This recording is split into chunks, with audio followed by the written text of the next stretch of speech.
Welcome to the mountain in us, where the journey gets its voice. I am Taran Singh. This season, we take on new trails for deep rooted reflections on our passions, paths, and purpose. Together, let's explore the thrills, ascents, and descents of our uncharted adventures.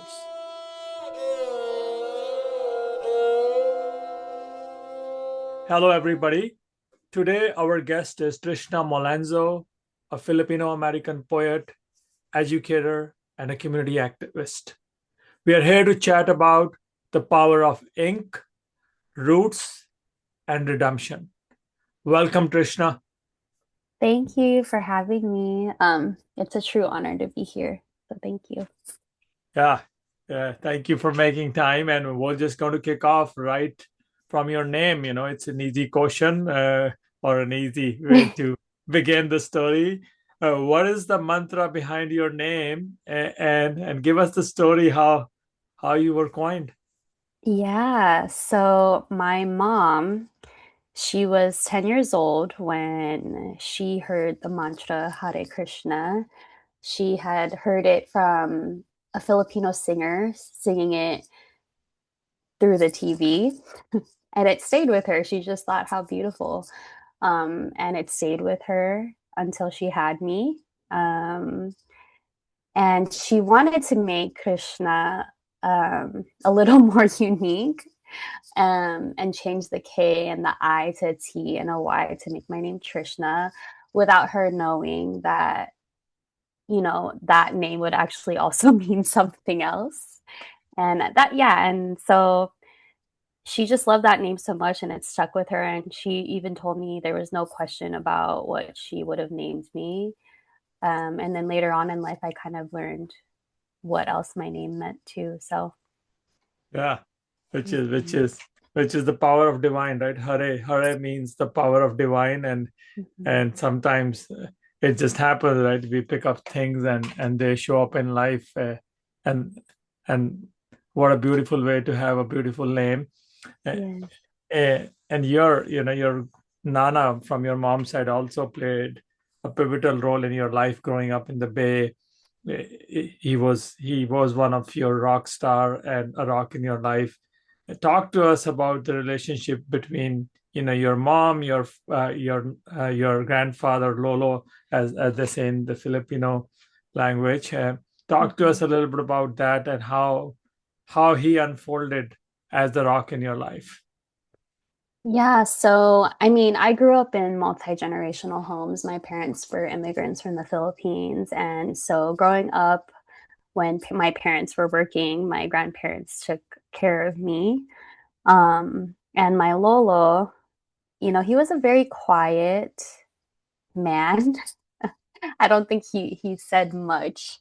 Um, Maybe it was also the language barrier, but something he would always do was drive me, or not drive me, walk me. He would always walk me to the bus stop. And then when school would be over, he'd be there waiting for me as well, and we'd always walk home together. Um, so yeah, he was someone that, took care of me for a big portion of my childhood, along with my Lola. And a few years later, as I became an adult, he he developed Alzheimer's, and yeah, eventually he would pass. And so I think the grief that I felt from his passing, uh, I didn't know it at the time, but I was grieving a lot, and I didn't know how to I didn't know how to feel it or express it, or take care of myself through it. But it was really the biggest shock, I think, in my life, because it was the first time that someone close to me and my family passed away. Yeah. Uh, Yeah. yeah, no, and that is, how old were you when that happened? Were you in high school? He started to develop it, I think he started to already have health challenges when I went into high school. And then once I got into college, that's when his Alzheimer started to occur. Um, and I also remember just driving my Lola to him when he was in a care home and, dealing with the Alzheimer's and kind of slowly forgetting who I was. And I think that was already me grieving at the time, realizing that, oh, okay, our relationship isn't what it was anymore. Yeah. Yeah, Yeah. must be tough. But I also want to walk back to what you mentioned, and he would walk you to the bus stops and Mm-hmm. pick you up from the bus stop and bring you home. Mm-hmm. Uh, Give us a little bit more details and color there. What was that, and how far your stop was from your home? Would he have lunch ready for you? How did that become such a connecting ritual for you, both of you? And did he look forward to it as much as you did? You know what? Yeah, so I don't know if he looked forward to it, but he was always ready. I'll say that. Like I said, he was a very stoic, like quiet man. So to know his emotions was a little difficult. I just know he was there, and he'd always be ready. He'd have his cane, his zip up sweater, his sweats, and I'm pretty sure he wore sandals too, and his square glasses. And we would walk down the street. It was actually just pretty much down the street, and then we'd cross the main road, and then my bus stop was right there. And so he'd wait. We would walk down that street. He'd wait for me there. He'd wait with me there for the bus. And then when I would come home from the bus stop, he would be there waiting for me. I don't know. I just imagine him with his cane in his hand. And sometimes he would hand me a tamarind candy. I don't know what the name of it is, but it was like a brown goldish wrapper, and he'd always have one. Him and my Yeah, you Lola, they'd always have one, and that's that's kind of a flavor of my childhood and like growing up with him is that tamarind candy. So that is something I do remember having sometimes when we'd be just walking down the street. This shared, I guess, this shared yeah, sweetness of a candy. yeah. That's a unique flavor to Southeast Asia, right? You go to tamarind is not unique to uh, at least in California, right? Hawaii still has it, but yeah, that's Yeah.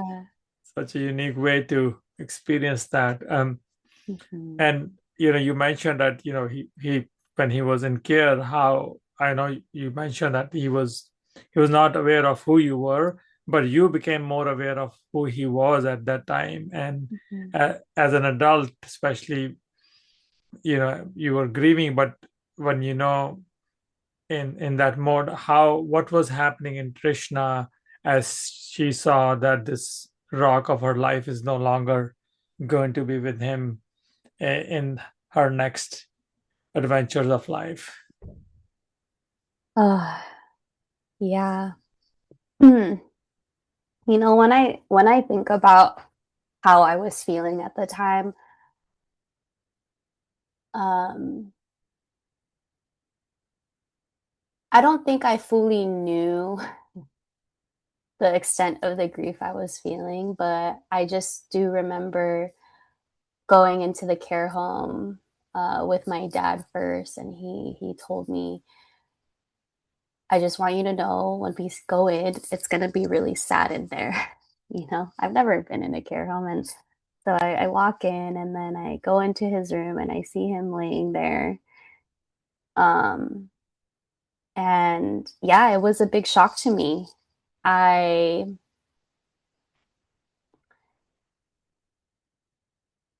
Yeah, I think the first feeling I had was just shock. I didn't know what to feel or like what this meant.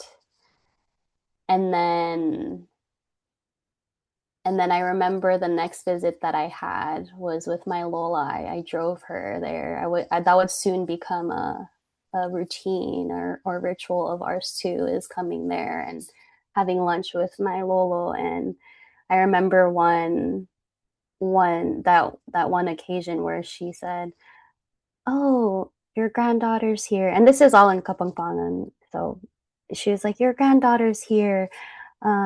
She's the one that graduated as a teacher, or studying to be a teacher." And she asked, "Do you remember her?" And he kind of looked at me, and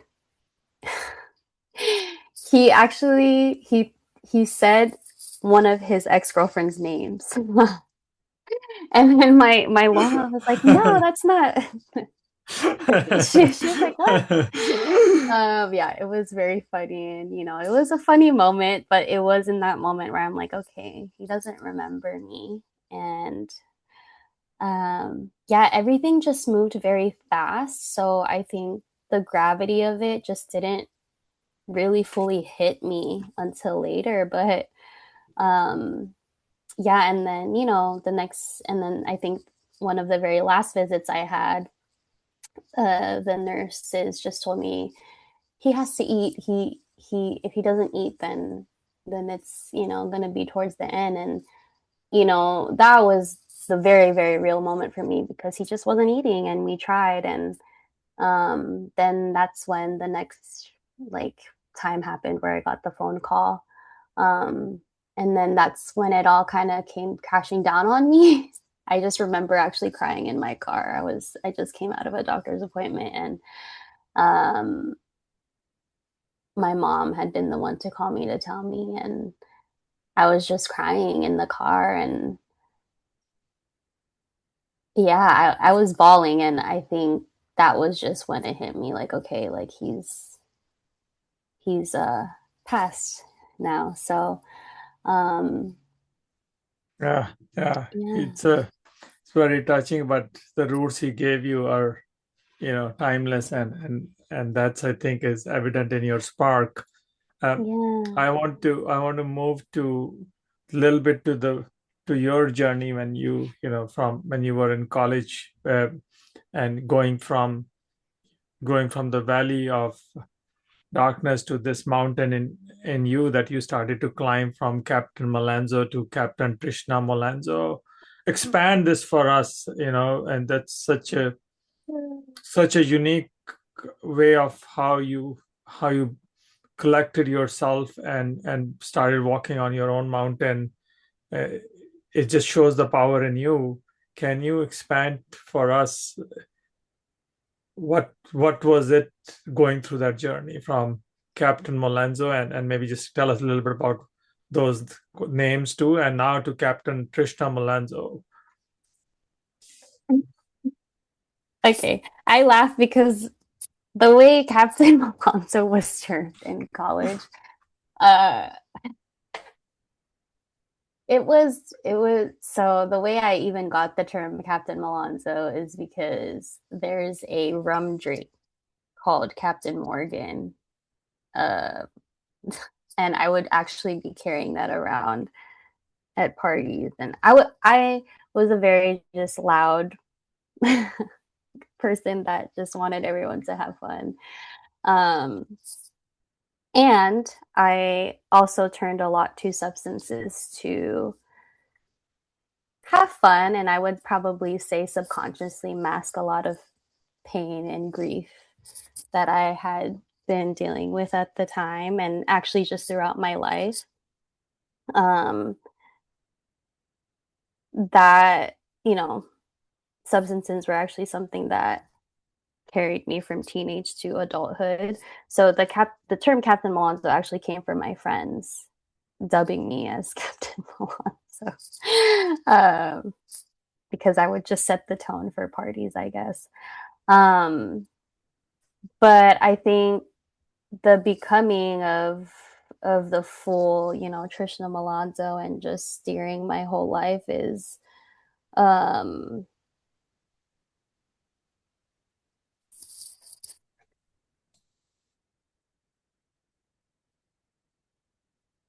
it was facing all of the grief and rage that I had, and really looking in the mirror and reckoning with myself in a way. Um, in the spiritual community, they might call this shadow work, but I think there was a point where I really had to look at myself and ask if this was serving me. Um, and I think it came in a lot of phases of like I'd be angry and then I'd be really sad and I'd have a lot of grief um and then over time learning that I didn't have to have shame for any of it. I think shame was a big catalyst for me into shifting in that identity. Yeah, that's what you said there. I want to pause and just acknowledge the courage and the compassion you had to turn around from you know from from from a bottle to a person, right? At that point, your identity had to make a big pivot. And as you look back, you talked about you had to find a way to reflect on it. What what were some of the things that were helping you reflect, right? You talked about, we know that you journal. What else was happening in your life that helped you find that reflective mirror? Hmm. Um,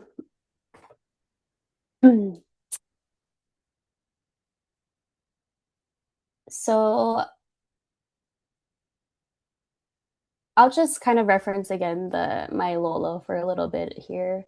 I think following my Lola's death, um, it opened up my spirituality a lot. And then I turned to yoga. And then a couple years after that, then I would experience more grief and death in my life. And I feel that every time I experienced that, it just opened up more of me to take a look at my life and really reflect on how I'm living it. I think when you think about the people in your life and what they meant to you and what you learned from them, it's a big mirror and window to looking at your own life and just reflecting on everything.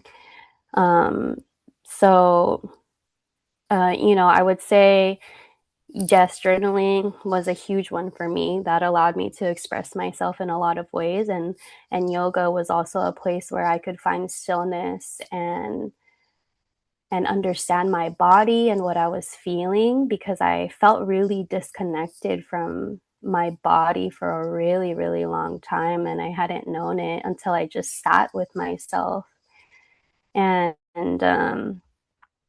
and also just developing my spirituality and finding a very deep connection and relationship with the earth. That was really big to me too, because actually every time I experienced the passing of my family, I'd always see an orange an orange monarch, like a butterfly, and without fail, like it always would happen. And that to me represented that like my ancestors were always with me, and making that connection, I think that was that was an opening for me to look at my life and to understand like what's my purpose here. Um, and so, yeah, I would say the journaling, the yoga, the sitting with earth, and developing my spirituality, those are all things that really have helped me Yeah. reflect on my life. Yeah.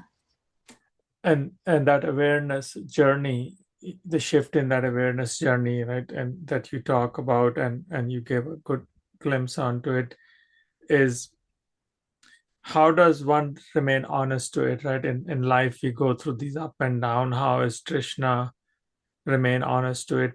What accountability you had to build in the beginning to stay accountable to that journey, right? Because I'm a, I'm assuming that when you go through this awareness, that the gravity of the past is still trying to pull you at certain point, right? And that is, you know, I've seen it in my family, and that once it is hard to sometimes shake off the gravity unless, right? And first of all, talk to us how your roots, and you talked about your lola, but also talked about a little bit about how you have built the awareness muscle, uh, uh, to give you the spark and the intensity, in a way that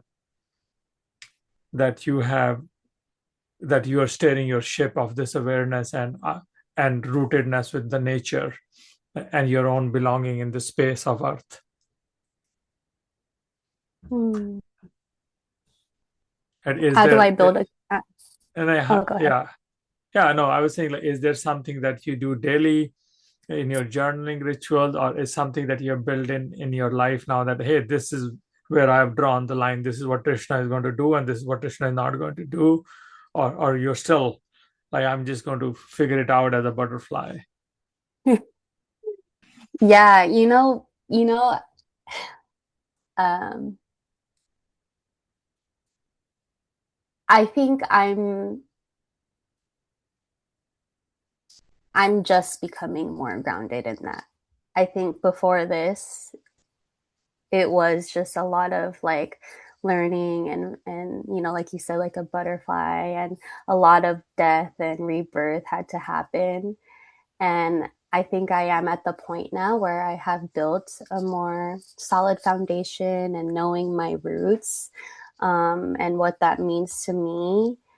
And so that really looks like, concretely in my daily life, it's going outside, facing the sun, sitting on the grass, um, tending to my altars, and really just asking myself, how do you feel right now? What do you want to do right now? Taking those pauses in my day to ask myself that is something I'm a lot more intentional about. And in the past, that isn't something that I would ask myself. I would just go about saying, I need to do this and I need to do this and I need to do this. And that would maybe change depending on seasons. But I was pretty hard on myself, honestly. And I tried to be disciplined, but that was really hard. And I think one of the things that changed for me too is thinking about like, how can I turn discipline and reframe it in my mind as devotion? Because I think devotion for me actually meant something different, and it meant pouring into the things that I really love and want, and then aligning my actions with it. And so that is why I ask myself, like, what do you want to do right now? How do you feel right now? And then if that feels blurry, then I'll go outside, um, or tend to my altar. Or the biggest thing for me is accountability is my community too. The more I got honest with myself, the more honest I was able to become with my community and my loved ones. And I think that has been actually one of the greatest gifts I've, received now. And I'm embracing that a lot more, and like knowing that I don't have to do it alone. Yeah, that acceptance of love from the community, that is probably a game changer, that when people accept you as you are, and your Mm. past is not something that they try to, you know uh, find find holes in it. You also mentioned, right, in your journaling ecosystems, that you write in ways that you're able to put yourself together as whole. Has Was that something that you've been doing it for a long time? How did that habit, or how did that journaling came into picture in your life? Uh, Yeah. So the journaling, that piece,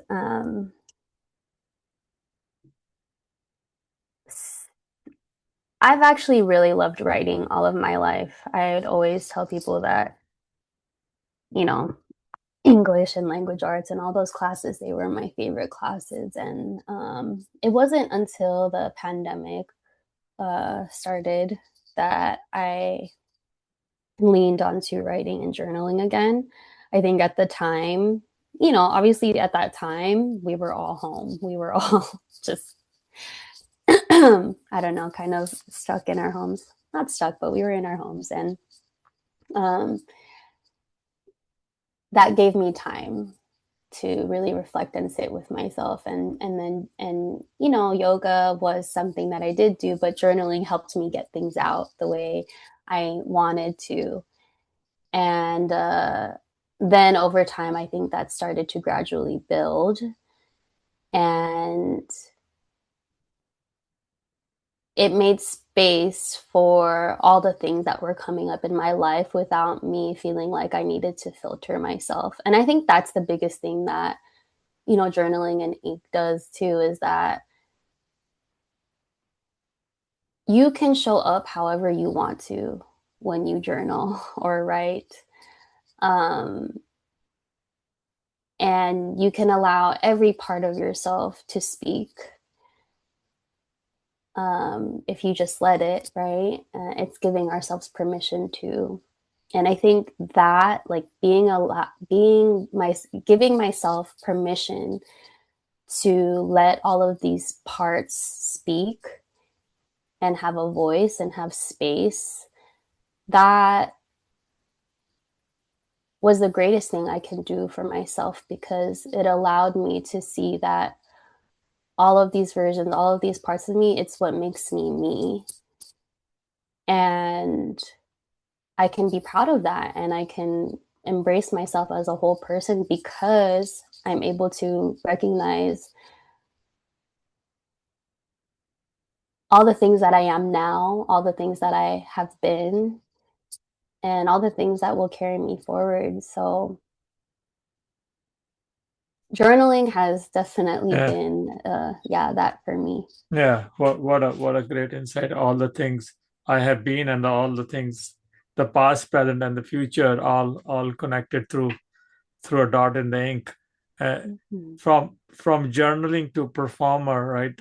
That's where, when I saw you performing, and the harmony of a Jedi comes through you, but you're also taking dark and not slicing it in a way, but you're making dark become light, right? And that was such a powerful expression that you have developed in your ink, the contrast and the language you use to bring the light and the dark together.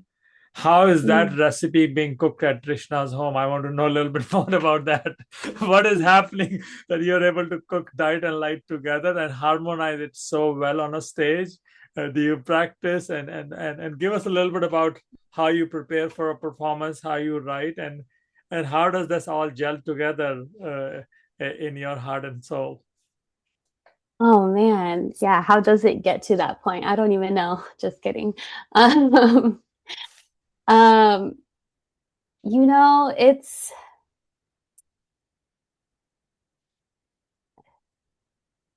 since the pandemic, that's been like when I've written the most. Like, I've written so many poems since then up until now. And it wasn't until a couple of months ago where I decided was going to do Mike. And I was really scared. I was really scared, but I also knew that the darkness, or these parts of me, they wanted to be in the light. They wanted to be shared.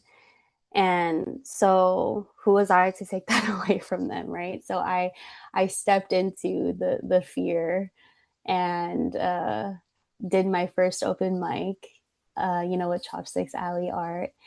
And the process of getting there has really been, uh, I have a practice actually too of looking at my journals at least once a year. And a part of that is looking at my poems. And, before each performance I've done, I've just taken a look at all the poems I've written. And I just ask myself, what do I want to share this time?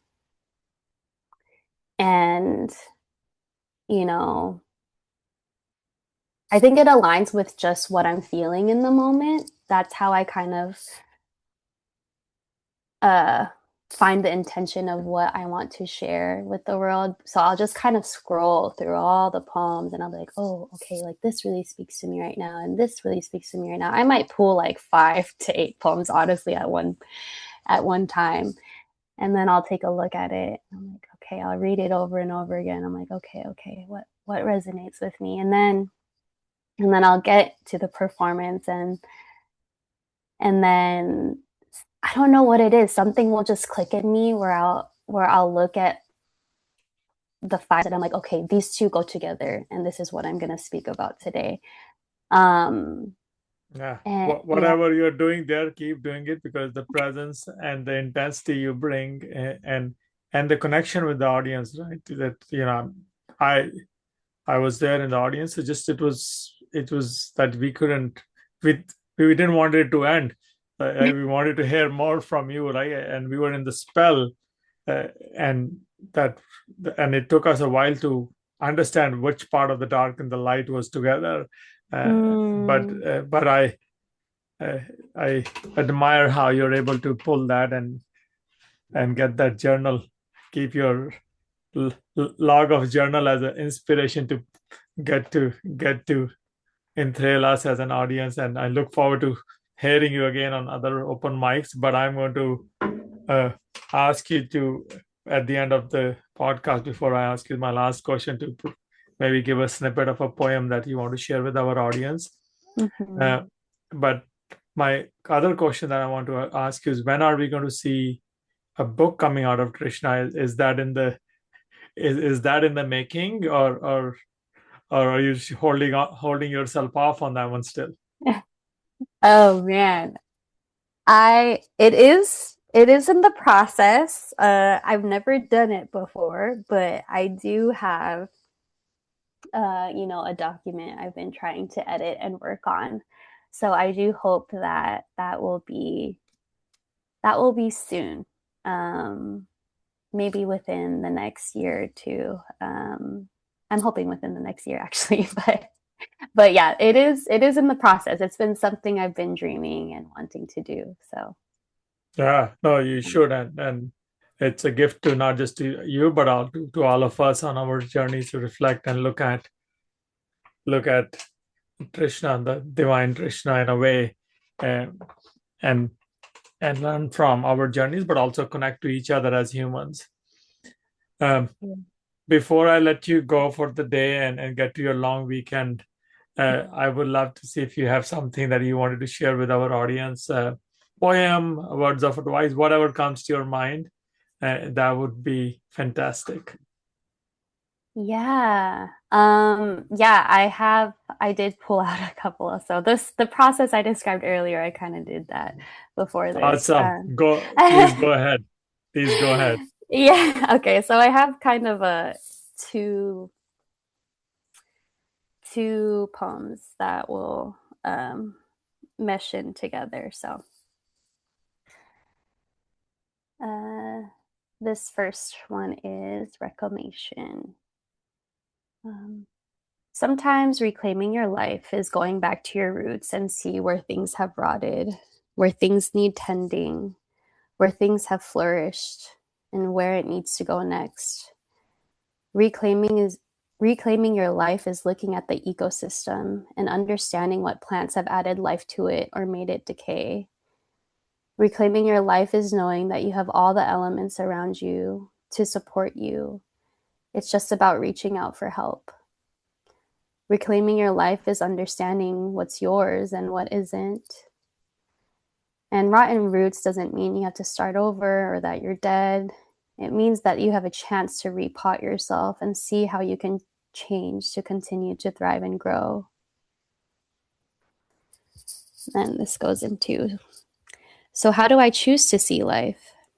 Through the shadow or through the light? Through fear or through love? It's true that sometimes we have to see the darkness in order to understand the light. But how long do we stay there?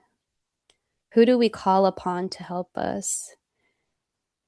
And what do we need to support us in getting out? Maybe it's seeing the beauty around us, what we see, hear, feel, smell, and taste.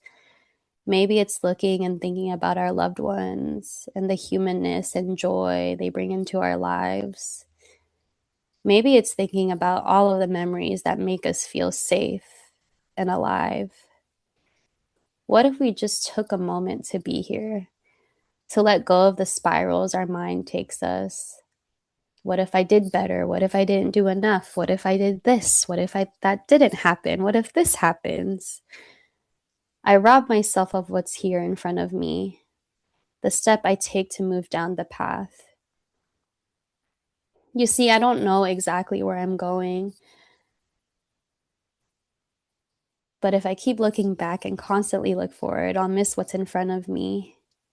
And maybe it's the yellow marigolds blooming, the squirrels eating the dandelions, the crane that's trying to catch the fish in the creek, the ducks that are waiting in a couple together, the birds happily flying and chirping their songs, the orange monarch that passes from the bush to the sky, the hummingbird that floats and grabs its nectar, or the rain that pours from the sky onto the earth. How amazing it is that I get to be here to enjoy this life and live it. Yeah, and I think one last thing I'd love to share too is that when we share our stories and our voices, that is a part of the liberation, and that's how we can continue to humanize each other and normalize experiences that we have in life. And so I would say that is something I've learned in my journey of journaling and ink and writing. And so that is something that I want people to also feel and know too, is that your voices and stories matter. And that's what's going to help continue to liberate those before and after and around us. Yeah. No, thank you. Thank you. First of all, such a great homage to the present, and what a great poem. And thank you for your presence, and thank you for voice, and thank you for trusting me in sharing your story. It was an honor, and we look forward to hearing you again in many performances. Have a great weekend, and thank you for coming to the Mountain in Us. Thank you. Thank you for joining us on the Conversation Trails of the Mountain in Us podcast. Each episode here is crafted with love, adventure, and reflection. We hope you have enjoyed this one, and we welcome your thoughts on it.